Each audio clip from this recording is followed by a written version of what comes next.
Hi, my name is Guy Fredrickson. Today is Thanksgiving 2024. Happy Thanksgiving, everybody. I have a couple hours in the morning I could come out to the garage and think about my boats. So here are the two engines for the Martinak and for the Chris-Craft. They're both small block Chevys.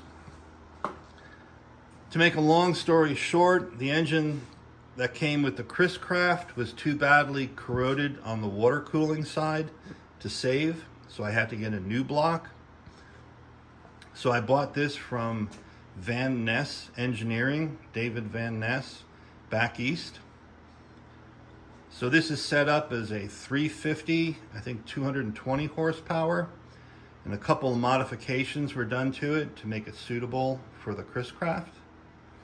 So I have high confidence moving forward with that block. This came out of the Martinak, but it's not the original engine to the Martinak, but I think this is a 1959 block. So this will be set up as a 283, probably 185 horsepower. But again, I had this rebuilt locally, so it should be good to go. So what I'm thinking about now is how to mount the engine in the Martinak. So here's some of the hardware.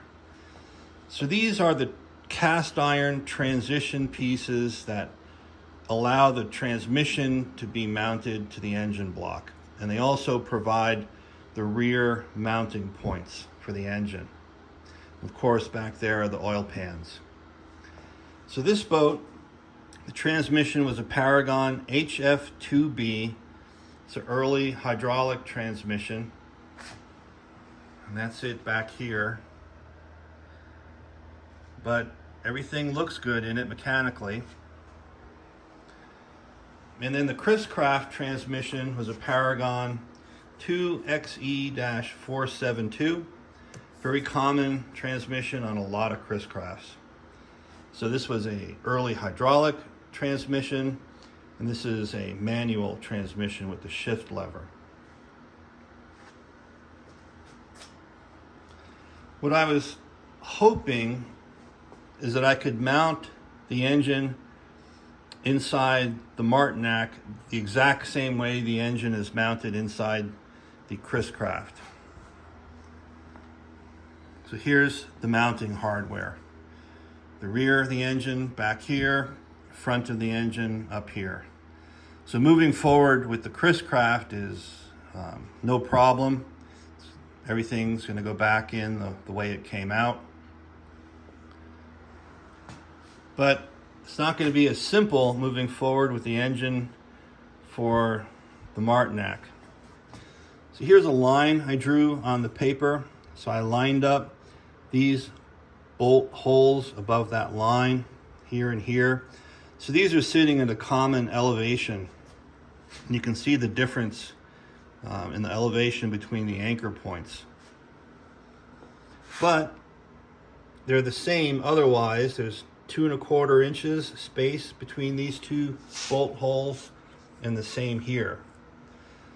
So what I'm hoping I can do is use the same mounting hardware in the Martinak as I'm using inside the Chris-Craft, but I just have to change the elevation of that rear mounting point. And then I have to take into account the different profile of the oil pans. So we'll see. I've got some calculations and dry fitting ahead of me on these engines.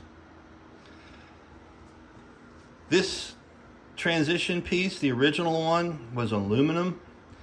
And someone told me that that was a big mistake that Chris-Craft made, and because the aluminum corroded severely. There was even a recall back in the day to change these out to cast iron. So this is a cast iron piece. The oil pans, this is cast iron. It's very heavy. This is aluminum. Okay, that's where I am today. Hey, thanks for watching and happy Thanksgiving to everybody. I'll talk to you later. Bye.